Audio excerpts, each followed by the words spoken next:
Yeah, once again, good morning to you, ladies and gentlemen. Today being the 29th day of April 2018. I'm with you today, the State of the Nation, coming to you with the compliments of the Forbes Burnham Foundation. And today we will be addressing the issue of revisionism.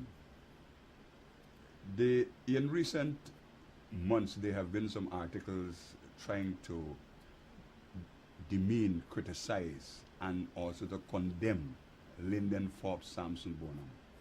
And with me today in the studio is the chairman of the foundation, Mr. Vincent Alexander.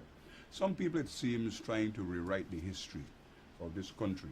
And it's only fair as a foundation for Forbes Burnham that we look at what people are attempting to do with a view to ensuring that the truth come to the fore.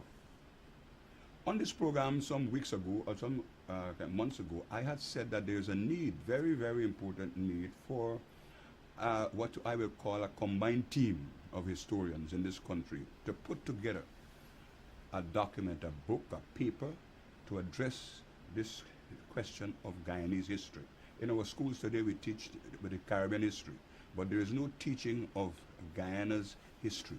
And that is very, very important. And it's as a result of this issue, this problem, that you find people having different views and putting those views out in the public domain with a view to, and making it appear as if it's the truth. Now, on today's program, what we will do, we will look at this whole concept of revisionism, first of all. Then we're going to look and see what is role that Forbes Burnham play coming through the corridors of this nation in relation to the establishment of political parties, trade unions, and so on, and see whether we can get the members of the public to call in and comment and give their views in relation to the contribution of Lyndon Forbes Sampson Burnham. At this point, I would want to introduce myself. Secondly, I should say too that I will give you an opportunity to call in. I will leave about half an hour on the program so people can call in, make their contribution towards this concept of revisionism and particular issues in relation to the contribution of Forbes Burnham in these areas of the progress that Guyana has made from independence to now. At this point, I want to bring to you the chairman of the foundation, Mr. Vincent Alexander, who will perhaps define for us what this concept of revisionism is like. Thank you very much, Clayton. Good morning to you, viewers. First of all, let me recall a conversation that I had with one Mr. Freddie Kissoon. In fact, it's more than a conversation. I think he also wrote in one of his columns that there are some people like Alexander and Granger and some people like those who go head over heels to praise Burnham and are not prepared to make any critical examination of Burnham. The fact of the matter is that we live in an environment where we do not come to the table from objective perspective. In other words, the actors in Guyana are not coming to the table searching for the truth. Very often what the actors come to the table doing is seeking to maintain their position and to be critical but not objective of particular persons. And so many of the actors on our landscape are not yet ready to engage in an objective discussion about Lyndon Forbes Sampson Burnham. All they're prepared to do is to be critical of Lyndon Forbes Sampson Burnham. In that environment, in that context, Burnham Foundation cannot be a contributor to their scheme of things and to join with them in what we would consider to be an objective exercise, when in fact their intention is far from innocent and far from objective. We are not unmindful of the debate that's going on now about the Truth and Reconciliation Commission in South Africa. You know, South Africa, there was a Truth and Reconciliation Commission where all of the actors should have come to the table to bare their souls. It's now being revealed that in large measure, the people of the ANC and the the Africans of South Africa came to the table bearing their souls, but the people who perpetrated apartheid on South Africa did not come bearing their souls. So what you have is a situation in a commission which was supposed to be a truth and reconciliation. The black South Africans are now out there almost as the ones who were guilty, when in fact we were talking about truth and reconciliation in the context of apartheid, which was initiated by the white apartheid regime. So the Burnham Foundation will not become folly to those who want to drag us into the situation where all we're going to do is to denigrate the name of Lyndon Forbes Sampson Burnham, and not to in fact address objectively the contributions of this great man to Guyana. Now in that regard, on the landscape of Guyana, the question of revisionism is a very important question. Simply meaning that there is history. History is a matter of fact. But then there is written history and articulated history. History is seen from a particular perspective or a particular point of view. Not necessarily chronological history, but opinionated in some regards history. And what's happening in Guyana is that many people, for their own, in pursuit of their own agenda, are pursuing the denigration of Burnham, trying to use the history of the country as they see it and as they see fit to do so. So what they either do is they start the history, leave out facts, trying to get merely to the point of being able to be critical of Lyndon Forbes Sampson Burnham. They are revising the history. They're not giving you a complete. Fostering their opinion. They're fostering their own opinion, and sometimes, in fact, telling you exactly the opposite of what may have occurred under this rubric called history. And that you may well indeed call revisionism. They're revising the country's history. The country's history is true, it's factual, and it has a life. But when people come to distort it, to reverse it, to make it opaque, what they're seeking to do is to revise that history in favor of some view that they have. And so they may be termed revisionists, and what they're doing may be seen as revisionism. That's precisely the reason why I said in the introductory remarks that there is a pronounced need for us to perhaps put together a team that will look objectively at our history. Now I want to deal with some specifics, Vincent. I want to deal with the matter of which has been in the public kind of domain. There have been some debate in relation to Forbes Burnham's role in the finding or the establishment of the PPP.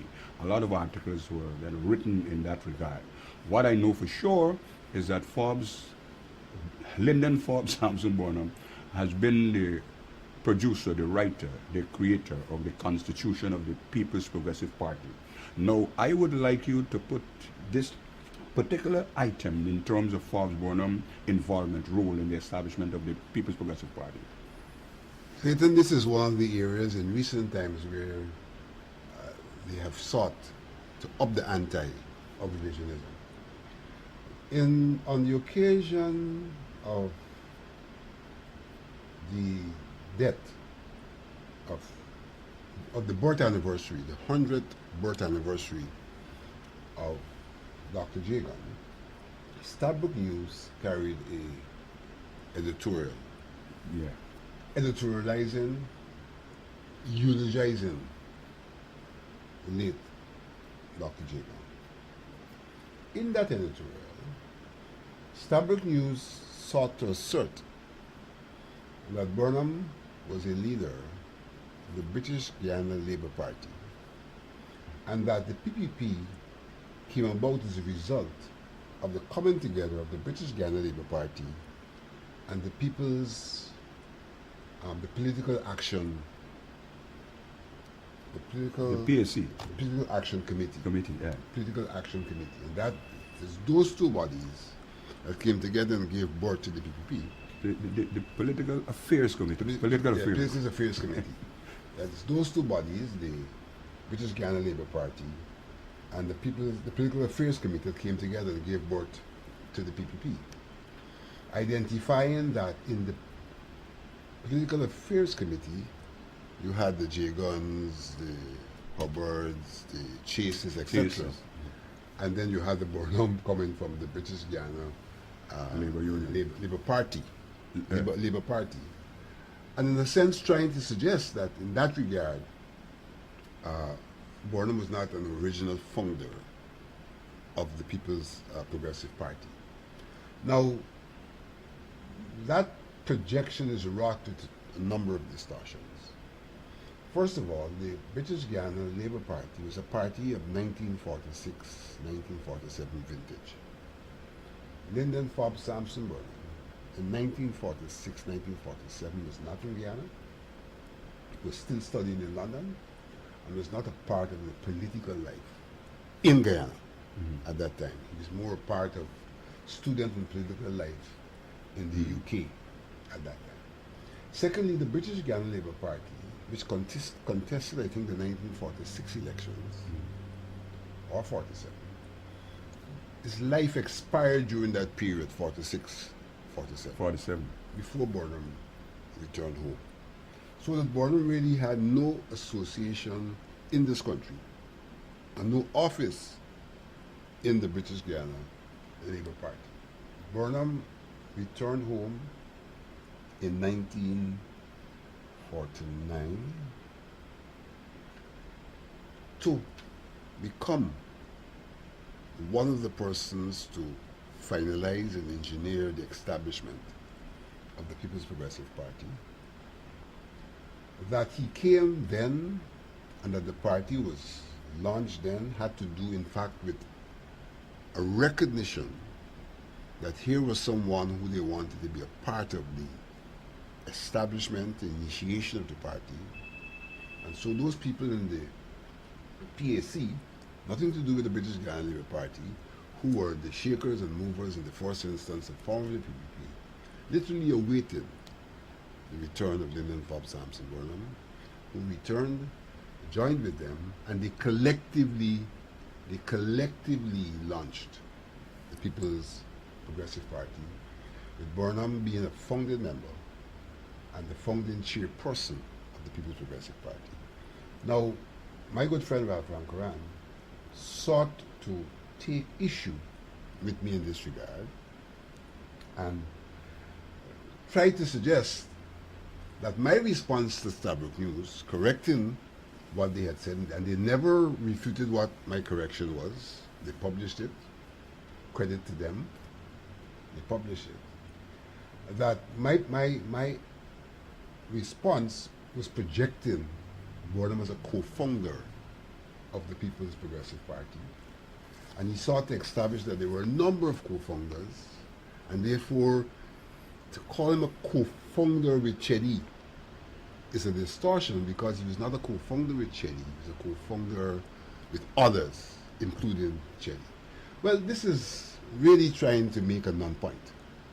It is a non-point. He was a co-founder, and that Ramkaran, in a sense, admitted, but sought to give a context that said he wasn't one-on-one with Chetty, that he was among others. I have no quarrel with that, but the fact of the matter is that Ramkaran did not contest the fact, though he sought to give definition to what a co-founder really is. But here comes up the PPP's propagandist, Hyder Ali, seeks to piggyback on Ramkaran, and even distorts what Ramkaran said, because he says Ramkaran is right, Burnham was not a co-founder. But Ramkaran never says Burnham was not a co-founder. Ramkaran sought to give context and definition to co-founder, but recognize that in his context, in his definition, which I'm not prepared to quarrel with, Burnham was a co-founder. But Hyder Ali comes on and attempts to say, no, Burnham was not a co-founder, period. And he's trying to use Ramkaran's argument as his basis, completely distorting the logic of what Ramkaran had said. That is an act of revisionism. They would like to be able to continue to say to this nation that Chetty Jagan is the founder of the nation, that Burnham was not there in the beginning, more or less. So there's a continuous silence in the PPP about the role of Burnham. And when you seek to put on the landscape and the agenda Burnham's role, then they try to distort the fact as Hyder Ali sought to do in response to Starbuck News editorial, which I responded to, which gained a response from Ram Quran. Complete distortion by Hyder Ali, seeking to revise, seeking to be a revisionist in the history of the People's Progressive Party, and in that regard, the history of the life of Lyndon Forbes Sampson Burnham. I'm hopeful that our viewers will come on board. I will give you some time. I hope we will have some response and interaction on this issue of revisionism that is being attempted, not only now, but they have been doing this for quite some time. And we think it's about time that we address this issue of revisionists by those persons who have been writing scurrilous, in some instances, very unbecoming statements about Lyndon Forbes Sampson Burnham. And I want to go to some other specifics in the area of education. Forbes Burnham has contributed, has played a role significantly. In fact, I think he was the first Minister of Education in this country. So I want us to look at this question of education, the development, whether you want to say involvement or development of education, how he has addressed the need for Guyanese to be educated. And in fact, I would like you to, members of the public, if you call it, take into account our history at the then time, pre-independence and post-independence period. What was our education system like? And what is it that Forbes Burnham did? And the way in which people are trying to twist what he has done in relation to our education system, because we're addressing this question of revisionism. Thank you very much, Clayton. You know, in 2015, I went to work with Minister Burnham at the Ministry of Education. And one of the most glaring things that I saw when I got at that ministry was as you entered the door, there was on display the portrait of every Minister of Education of this country, except one, Lyndon Forbes Sampson Burnham. Lyndon Forbes Sampson Burnham was the first Minister of Education under internal self-government. When the PPP won the elections, of which he was part, in 1953, Lyndon Forbes Sampson Burnham was appointed Minister of Education. And there in the gallery of the ministry, you had all the ministers except Lyndon Forbes Sampson Burnham's portrait. That's, in a sense, a pictorial attempt at rewriting the history, removing Burnham from that history, which says he was the first Minister of Education. And that's, nobody can deny that. Nobody can refute that. It's our history. But if a young person goes to the ministry and they looked up there, then they leave with the impression that here are the ministers. So there's no impression left in that young person's mind of Lyndon Forbes Sampson Burnham being the first Minister of Education. By an act of omission, they were seeking to ingrain in the minds of people a certain perspective which says Burnham was not a Minister of Education. There was also the removal of his portrait from the President's College. President's College, that had happened as well. As well as the Cultural Center. Right. Unfortunately, it was replaced due to student agitation at President's College. It's probably still to be replaced at the Culture Center. Now, beyond that, Lyndon Forbes Sampson Burnham's regime was responsible for the introduction of free education. What you find in Guyana is a narrative which says that after the introduction of free education, our quality of education declined. That's the narrative. And therefore, Burnham is responsible for the decline in the quality of education by virtue of the introduction of free education. Nobody takes the time, or probably takes the time, to intentionally not let the public know that free education, at a minimum, represented a quantitative access to education for many who previously could not access secondary and tertiary education. That's quite true. There are literally thousands of Guyanese who, because prior to the introduction of free education by Lyndon Forbes Sampson Burnham, could not afford to pay the fee. Both at the primary and secondary level? And mostly the secondary level. Mm-mm. The primary was largely free. Mm. At the secondary level in the main, to have a secondary education. And so the introduction of free education, what it did was to, in fact, introduce an opportunity for the poorer class of people to access, poorer financially, but certainly not poorer in terms of their ability, Academic ability. to access education and to revolutionize human resource development in this country, because human resource development is pegged on the question of education, and that is Burnham's a major contribution. Not only did he make education free at the secondary level, but he made education free at the tertiary level, the university. Did not seek to destroy the university. Lots of people, when they talk about the university, again, this occurred during the period of Chadi's birth anniversary, his daughter. They refer to the debate that took place in Parliament and the pros and cons about the university. And of course there were pros and cons. Yes. And the PNC at that time articulated some of the cons. They take that, and that is all that they say about Burnham University. So they try to project him as a detractor for university education. But in fact, whilst pre-UG, he felt we should continue to be a part of the University of the West Indies. Obviously not a detractor to university education. Post-UG, UG having been established in 1963, and Burnham having come into power in 1964, did absolutely nothing to detract from the growth and development of the University of Guyana, and in fact, quite to the opposite. It did everything to ensure that university grew from the so-called night school to a university with a campus, expanding faculties, moving from where it was right up to a facility in terms of medical education. Yeah, even some of the programs that are being offered were carefully chosen. Lots of things were expanded.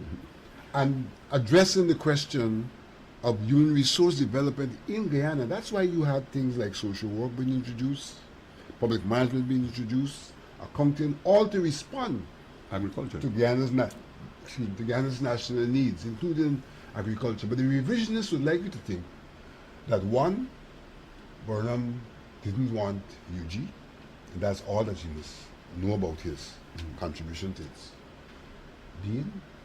And two, that when he introduced free education, that free education reduced the quality of education in the country, and therefore is a very, very bad thing. They do not tell you that free education changed the balance in this country. It allowed for the country to be able to give an opportunity to the less fortunate to be educated, and for the less fortunate, having been educated, to be able to make a significant contribution to the country's growth and development through the skills and competencies they were required through that education. Because of its quantitative input. Because of its quantitative input in the first instance. Yes. I'm just provoking your opinion in relation to these areas of the revisionists, what they have been doing, and we have looked at education. I want to move quickly to Forbes Burnham, the establishment of an institution called the GNS, the Guyana National Service, its origin, how it came about, and things like that. So that when you go to call in, when I open the lines, you'll be able to address these areas, and let me hear your views on this matter. Here again is another very interesting area of revisionism. 2 Sundays ago, I was on the program with my good friend, Freddie Kissouri, and we locked horns on the question of the Guyana National Service. Lots of criticisms are made of the Guyana National Service, much of which is about compulsory national service. You cannot examine the goodness of Guyana National Service merely based on the compulsory national service of university students. The university students, as a part of national service, were a minuscule part of national service. The major element of national service, the major element, was the core men and core women who joined the national service voluntarily and who acquired skills, who acquired their personal upliftment, and who were able thereafter to go back into society to make a contribution. That was voluntary. The majority of people in national service was voluntary. So if we want to make an assessment of national service, we cannot just refer to the university students who had compulsory. Compulsory requirement for university students. And that too is defensible. It too is defensible. They were benefiting from free education. We were seeking to create an ethos in the country where people saw the whole process of national development from a perspective. And national service was intended to help in that creation of that ethos. Learn your country. We were also trying to learn your country. We were trying to give ethnic groups exposure to each other. Because of the enclaves we have, very many people didn't have a Guyanese exposure. National service provided that. So that even in the instance of university students, there were benefits to be derived for them and for the nation from what is referred to as a compulsory involvement in national service, when in fact they were benefiting from free education. Other aspect of national service was the cadets in schools, and that too is voluntary. So it is highly revisionist to portray national service purely as this compulsory mandatory service that university students had to go through, when in fact that was a minuscule and small, though justifiable part of national service. We discuss a number of times right now, today we talk about cohesion, and for some people see it as an act of cohesion for Guyana, the establishment of the GNS. Indeed, national service was an act of cohesion. First of all, it brought together people of different ethnic groups in the same place and allowed them an appreciation of each other. I have had conversation with Guyanese who have said until they went to national service, they had no real appreciation of the other ethnic group. In fact, they had been subject to revisionism in terms of what they were told by their parents at home and in the villages about the other ethnic group. And so national service gave them the opportunity to have an appreciation which is necessary if one is going to have a cohesive society. That's because right. it provides the basis for minimum tolerance. But far more than that, for appreciation, for mutual respect, and for the willingness to work collectively. And national service provided that opportunity. So national service, in fact, though we did not at that time use the term cohesion, was a movement that sought to bring about cohesion by virtue of allowing Guyanese to have an understanding of each other, allowing Guyanese to become part of one ethos, an ethos of national development. There's a concept which I have been hearing as well in relation to the establishment of the national service. That is the situation that existed at the then time in relation to our young people. It was one of the issues that addressed this question of our young people's involvement in gainfully acquiring skills, and the state took on the responsibility to make sure that that opportunity was provided. In some regards, national service gave people a second chance. Yes. People who had not in some regards, in a lot of regards, thousands of people. People who had not completed secondary school, who may not have met the academic requirements that one expects after completion of secondary school, national service gave them an opportunity to get involved in technical and vocational training, and therefore to acquire skills that were relevant to national development. Because, believe you me, technical and vocational skills are as important as academic qualifications in the process of national development. Much of the real development that takes place, going to the mill, takes place coming from those people who are the technical and vocational people. And national service made sure that thousands of young people had the opportunity to enter into the arena, and again was a major contributor to Ghana's human resource development approach. Which was necessary, very necessary at that time. We had to have those skills training, and I know I have traveled a little bit, and I have met people who were part of national service who sing the praises of national service up to this day. I know I'm raising these topics a little bit. I've dealt with the free education story, GNS, and Burnham's role in the establishment, the political aspect, forming of the PPP, PNC. Well, I didn't address that one, but I be looking at national service. I want to move because I'm giving you these because I'm hoping that we can have a very enlightened exchange when you begin, when I open the lines in another 6 minutes or 6 or 7 minutes, so you can call in and give your views. I want to go to our electoral system in Guyana, how it has evolved. That is very critical because today we are looking at this whole question of local government and its application, our national election system. These are issues that were all addressed by Forbes Burnham, and the revisionists, they're having a field day in negativizing the contribution of Forbes Burnham on these matters. I want to hear your views on this. Well, the electoral system is a big one. It's a big one. Traditionally, we had the electoral system that was a first past the post system. An electoral system which has a strength insofar as people are able to identify with a particular parliamentarian representing a particular constituency. That's the strength of that system. But the system also has a significant weakness that has manifested itself over and over again in Guyana and in other places. For example, in Trinidad, 2 elections ago, a party called COP, I think it was, they got somewhere in the vicinity of 15% of the votes and not 1 seat in parliament. There was another instance in another island, I think it was St. Lucia, if I'm not mistaken, where a party got somewhere in the vicinity of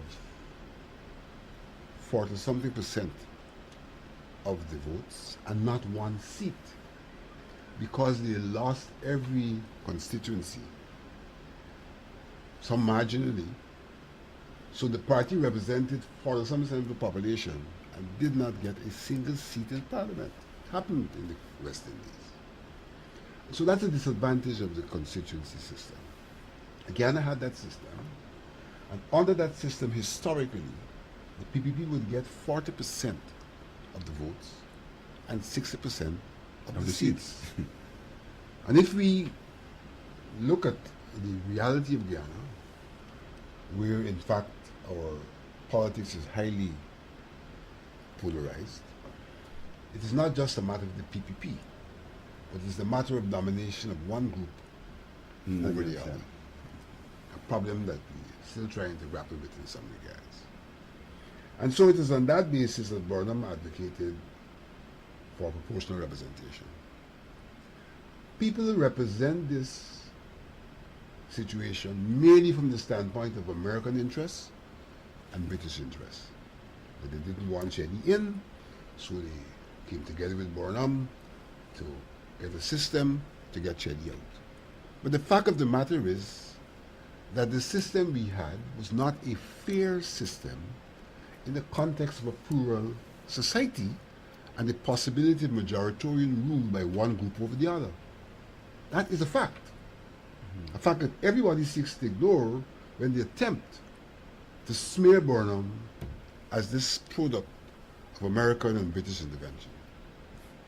But when you come to the question of the intervention, they also do not tell you that when there were the constitutional talks in London, and there was deadlock on those talks, that Chetty Jagan signed a document giving Duncan Sands the authority to determine the system. And so when Duncan Sands pronounced PR, he pronounced PR having been given a fiat by the Guyanese representatives. And Chetty signed before Burnham. Burnham wasn't the first person to go there and sign, because Burnham may have had his reservations anyhow about the British. But Chedi signed first and Burnham subsequently signed. We got PR, and then Chedi came back and started mayhem in this country, saying no PR. But much of that is not in the history that is articulated. All that is articulated is that the British and the Americans didn't want Chedi, and so they came together with Burnham. But there are objective realities about what emerged in terms of how we came to a PR system, proportional representation system. I want you as well to look at our local government act, our local government, the evolvement of our local government system. At one time, I recall, based on what changes took place in subsequent in 1980 Constitution, that there were a requirement for the NCLDU, National Congress of Local Democratic Organs, that had to meet each year. And I think currently there has been some change to our local democracy approach. And you are a person who have been addressing that matter for some time. I would like to hear your views on that before I open the lines. After your kind of comments, we'll be opening the lines so that our viewers can make a contribution to the discussion of revisionism. We're looking at revisionism today, those persons who have been writing and commenting and trying to discredit and perhaps malign Forbes Burnham. We would like to hear your views on these areas that I've identified, Forbes Burnham and the establishment of PPP, PNC, if you want to say that, free education, GNS, and our electoral system, now our local government system. Well, I think we should cast this question of local government in the context of constitutional reform. Okay. We should cast it in that context. Our 1980 Constitution provided for a Supreme Congress of the People, which meant that you had a body of people other than the Parliament that brought into decision-making and policy formulation civil society. So in a sense, that concept was a good governance idea, because good governance is about inclusion. It was casted in the frame of socialism, and that was the worst thing we could do. And so eventually, under the constitutional reform of 1999, the Supreme Congress was removed. So we reduced, in a sense, rather than trying to enhance and trying to better the idea of involvement through the supreme body, we removed it. So one can argue, theoretically at least, that is the removal of the Supreme Congress. Supreme Congress of the People. We moved from something that could have contributed to an element of good governance, which is inclusion. We then had the NCLDO, the National Congress of Local Democratic Organs, which brought together the local democratic organs, allowed them to make nominees to the Parliament, another element of inclusion, as well as allow them to meet in their own right to pursue collectively the idea of local democracy, and also allow them a forum, an institution for training people in local government. Now we remove that as well. But we have retained some of the elements of the 1980 Constitution in relation to local government. Very often now we speak of that Constitution, they call it the Burnham Constitution. They do not recognize the things which have been removed from the Burnham Constitution, and probably the role that those things could have played in national life. They don't recognize the elements of the Constitution which are there, which we have held on to. For example, the whole concept of local democracy is enshrined in that Constitution, and I have every reason to believe that even if we were to have constitutional reform, the element that will be least affected is the element of local democracy. They might affect some words in the text, but in terms of the structure that allows for local democratic organs, I doubt whether there's much that will change. But when we talk about the Constitution, nobody seeks to highlight those positive elements that we have brought forward and we're likely to take retain forward. And so you have this view complete negative view, the Burnham Constitution, and it augurs no good. That Constitution embraces fundamental rights in a way in which no other constitution had embraced fundamental rights. One may be critical of the powers of the president. I think that's one of the main areas of criticism, the powers of the president. But my good friend, critic at one time of the Constitution, Mandela, made the public argument that the problem with the Constitution is not what's in the Constitution, it's the non-observance of what's in the Constitution. So you have these convenient arguments, about this document that was completely criticized in the up to 1992, which became a useful document after 1992. And the other point I want to make in that regard is that the constitutional reform process post 92 was not a voluntary process. Much of that process came out of the political events, including the protests that we witnessed in 97 and 2001. That's right. Much of what came into the Constitution only came there because the movement of the people forced upon the government a process of constitutional reform. And it is that process that brought into being elements to which the PPP now refer as if they are the sole authors. But the nation was the author, and there were other stakeholders who were authors because they were the ones who made the substantial contribution in terms of the propositions. If one reads the PPP's submission to the Constitutional Reform Commission, there is nothing of substance in that you can find in the Constitution. They were not major contributors. They were force facilitators of the process of constitutional reform in 1999. And in fact, in many regards, they were the ones who stymied change that should have been made and still needs to be made to the 1980 Constitution. Okay, I think with those words, I want, well, the lines are now open. You're free to make your calls. I would go back from time to time to these headings that we've addressed: the electoral system, the Guyana National Service, free education, or education generally in Guyana, and Burnham, his contribution to the political development of the PPP, his involvement with its creation. Those of you, I would like you to be to the point. We're discussing revisionism today. Morning on here. I've missed that one. Yes, I want to go back, Vincent, as we have raised that one of the GNS. You know, there's something about the Guyana National Service that sometimes people really miss it. But the GNS, as far as I'm aware, as far as I've seen, there are people in our society, male or female, this whole idea of our women folks' role in terms of being involved in a number of other job areas that were more or less kind of dominant by men.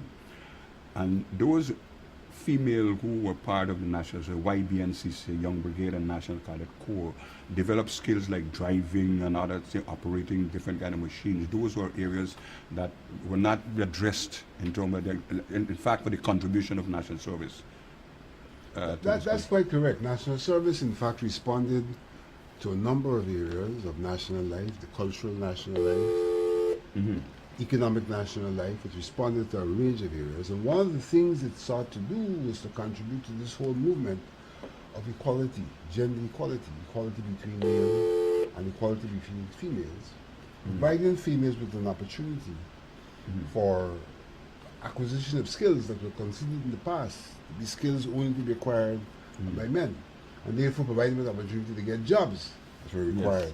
Now, one of the big issues that the PPP made of national service was the female involvement. Morning on here. Please turn down your television system, please. Please turn it down. Morning on here. Hello? Hello, are you there? Hello? Yes, are you there? Yes. Please turn your television down. Hello? Hello? Hello? Yes, I'm hearing you. Yes, I'm just calling in to find out if there's any book concerning the history of the revisionism concerning the national service and the other things that but we were speaking about Burnham and this yes, concerning when he started the PPP, the People's Progressive Party. If there's any book that kind of chronicled his involvement Yes, and his yes. role in establishment, Yes. please stay away from the television. I think you're a little close, but you should turn it straight down, right? Okay, sorry about that. Now, you may not find any book. Some papers have been written, and it's precisely for this reason that on an earlier program I had proposed that the government, putting together opposition and civil society, put together a group that can address our history in a way that is acceptable to all Guyanese. Because the history is there, but what Mr. Alexander has been explaining, that people come to the fore with their opinion and try to foster that on the population, which is not a very fair thing to do. We teach our children in school our Caribbean history, but we do not teach our Guyanese history, which I think it's a need. There's a need for that. But I don't know if Vincent... Well, I would like to say that there's no single book that one could access. And in fact, one of the problems we've had is that much that's been written has been written in the mold of revisionism. But there is information that can be accessed. Yes, If one were clear. to use YouTube, go to YouTube, Forbes Burnham.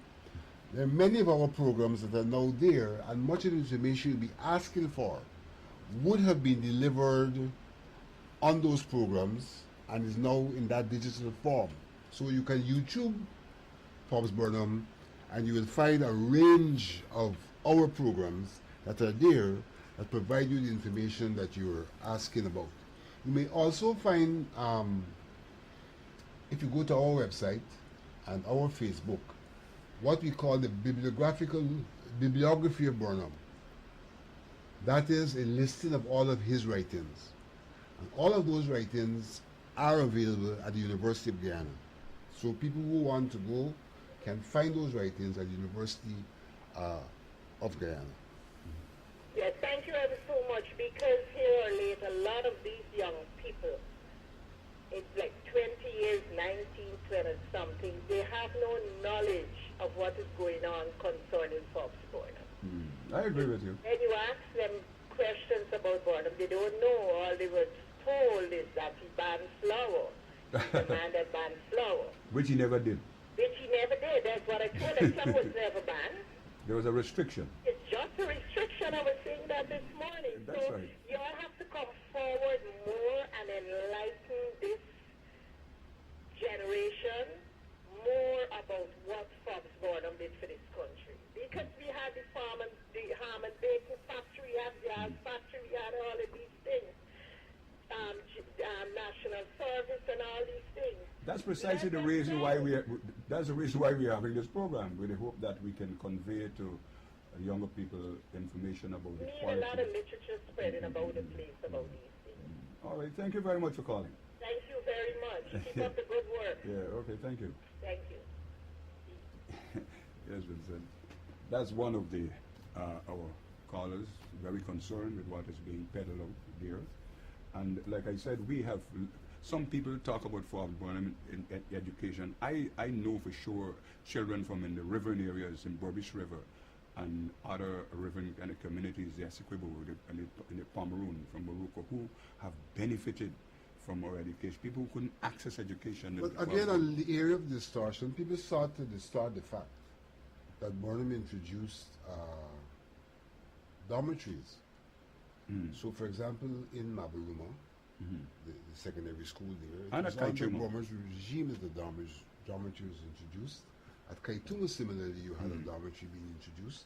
But I have heard people, anti-Burnham people, so to call them, who were tempted to say that the first dormitory for hinterland students was built on the PPP. Dalgabash. Burnham did have dormitories established in the hinterland. And when you talk about the quality of education... Just let me get another call in. Morning, you're on the air. Hello? Morning. Good morning. Morning. I am so glad for the information. Because my grandson is going to write down. He's writing down right now? See, I just got down with because I never know I'm 65 years old, and I never know that from... You're 65 years young. Young, right. I never know that Bob Burnham was his first Minister of Education. Never knew. And I just jotted down because my grandson is going to write PhD, and I guess it would be a good information for you. I'm so glad. Thank you. Thank you. All right, thanks for calling. I would like to encourage people on the LFS Burnham Foundation website, lfsburnhamfoundation.org website. You can find some of this information there. So those who have an interest, please visit our website, lfsburnham.org is the name of the website. And you can find there not only the bibliography of Burnham's works, but you can find a biographic note that tells you much about the man, Lyndon Forbes Sampson Burnham. Morning, you're on the air. Yes, good morning. Morning, sir. I just want to mention to the lady that Halim Majid did write in the National Reconciliation book concerning the talks that Burnham was the person who named it the PPP. So I don't know if people could get contact with him to find out where he got that information from. Right? If I know Halim Majid correctly, he would not have stated that if he didn't get it from an authentic source. Actually, he seems to be a very honorable journalist. And he also mentioned that I think he maybe got it from Burnham writings or something, that apparently when they gathered, they had decided that Burnham would have been the leader. And it seems like that was even Jagon's opinion. And because even in what he's saying there is that Burnham was surprised that Jagon's opinion did not prevail, right, in his group. I guess they turned wrong and decided to make Jagon the leader. Burnham was the chairman. Yes, that's right. Yeah, because that's what the book mentioned in the beginning. The Yeah, second thing I want to talk about is the Constitution. Yes. I know the report is the Burnham Constitution, but I know they all use it. Even though it's Burnham, under him it was created. But the part I want to talk about is the preamble, which the PPP changed totally, taking out the Independence Day. So when you read that preamble, it says nothing but the 26th of May, which the original preamble spoke about that, and it spoke about the Republic Day, 23rd of February, when we became a republic. They Yes. took out both of those dates. Imagine that. So now the preamble is like actually nonsense. I might have to check that. I haven't checked that one. I might have to do You that. need to check, because I think he changed it was made either 2001 or 2003. 2001. Yeah. 2001. The Okay. number is totally opposite to what it was representing before. They just scramble it up and put in pieces and take out pieces. Has no aim or objective. Takes out the direct dates of history. Yeah. Thank you. All right, thanks for calling. Just one comment. The PPP has never had an office of leader. When the PPP was formed, Burnham was the chairperson. Chedi was the secretary.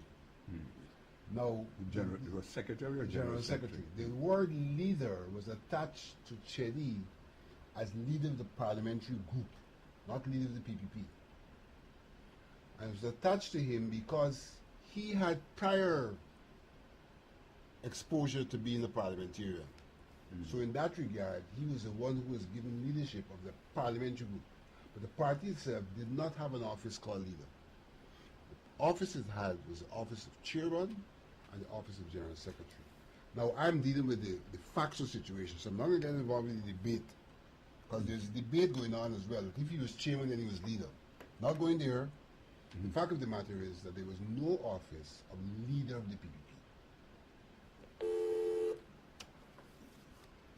Now back to our GNS. I was saying to you these skills that these female acquired, and much of them I know about single parent mothers who became operators and got senior jobs in some of these corporations in Guyana and worked successfully during those periods.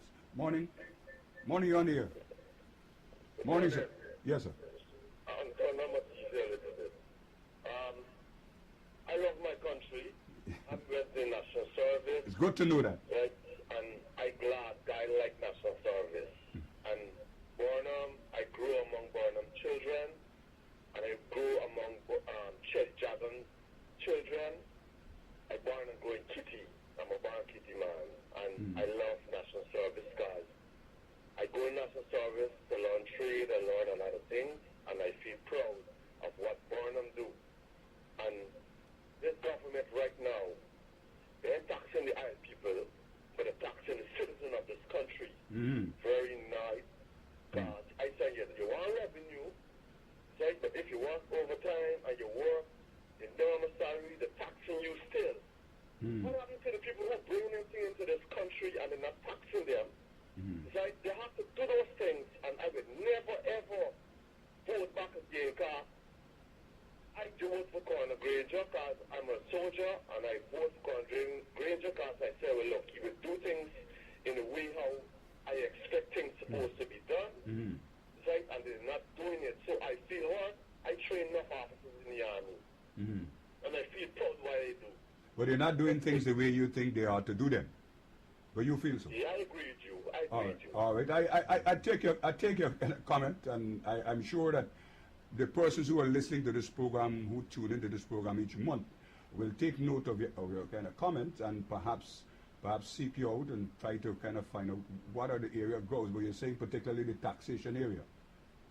Yeah, but one thing, if they bring back National Service and they train people to build our country, like driving excavators, operating excavators, and doing certain things like build our country, I will feel more proud besides than what they're doing. All right. You know? All right. I will feel good when they're doing these sort of things. You know what I mean? Yes, I can hear the enthusiasm in your voice, and I like that. Okay. All right. Thanks for calling. All right. Bye-bye. Yeah, good man. If I can comment, I think that we are the Burnham Foundation. We don't necessarily hold a brief for the government. But I don't think that all that is being done is in fact known to people. For example, there is the Kuru Training Institute, Training Center, where at this time hundreds of young people are in fact being trained and exposed to some of the skills that they would have gotten into this national service. It seems to be a good kept secret. But you know, another area, again, Vincent, apart from these skills training that they're doing, they're also teaching them life skills, some very basic things that young people need to know. That's an integral part of what national service was supposed to do. Now, I have heard also about the reintroduction of national service type scheme under the name of the Youth Corps. So that I don't think we should be caught with the names. What we should be caught with is what actually is going to be done or being done. And I think that not sufficient information is out there on some of the things which are indeed happening and worthy of commendation. Not that everything that one wants to have done is being done, but I don't think that people are aware. And for example, our newspaper is cluttered with issues on oil. And I don't know that what we see on the issue of oil is necessarily a balanced. You know, for example, we see that there's a royalty of 2%. And people get the impression that that's all we're going to get from oil. Nobody seems to know, many people seem not to know that in terms of sharing of the returns on oil, Once cost is covered, then it's 50-50. And then the 2% is on the 50 of Exxon. Now, whether that is the most we can get is another question, but I'm saying from a standpoint of factual information, some of that seems not even to be out there. And all we're exposed to is a constant hammering, which might be good, The sharing of the in the newspapers. I want to take just one other call. Morning, you're here. Good day to you, Japan. Yes, sir. Good day. We got to be quick. We're getting out of time, so you got to shoot fast. You failed to mention that Mr. Burnham had a gift to this country. It's extremely important. Is the land to the tiller. Land to the tiller, okay. Land is a very important subject when you're talking about upliftment of the country and eliminating poverty. Okay. The people in these areas, depressed areas, are without land. And we know that there's a commission looking into land. But it's a lot of stuff. We have so much land, so few people. Why is it so hard for people to get land? You can cut it and thrown on the road. Why can't they get an acre, half acre, 3 acres, and streamline through Nari and Vincent, because the plant stops to go to Trinidad and Jamaica and Barbados. It is ridiculous. You know, I've been into land surveys, I've been to the president himself, I've written proposals and projects to get the ghetto youth out of the ghetto and into the farm. And it's been rejected and let them push out the practice. I think this is something we got to push. We go to China, right? They should. You think that they should address that? All right. Thanks for calling. I think we're running out of time. I just have a few seconds again of Vincent. I know we have tried in a very brief way to address some areas, the electoral system, the Guyana National Service, looking at the whole concept of revisionism, our free education, free education, stroke education, however you want to put it, and Forbes Burnham, his history and role in the establishment of PPP, what contribution he made, and so on. These are all issues that we have raised on this program. I am hoping that what we have done, Vincent, your final thoughts. There's a lot of criticism out there against Burnham. Lots of people are saying, well, why do you guys only praise Burnham? Well, we have to balance the equation. We have no apologies for that. The equation is not balanced, and we see our role as balancing the equation and putting into the equation all those facts that have been excluded, and ensuring that we address the revisionism, which is trying to write Burnham out of the history of this country. All right, with that, I want to thank you all for listening. I promise you once again later, the 4th Sunday in this same month, I'll be back with you again where we'll be looking at another... Next month. The 4th Sunday of... Next month. Next month, yes, in May. I'll be back with you when we'll be looking at another program, The State of the Nation. My name is Clayton Hinds, saying thank you for inviting me in your kitchen, your bedroom, your living room, even in your garage to this program today. I hope we have made some contribution to your knowledge today and what Forbes Burnham did to Guyana. Thank you.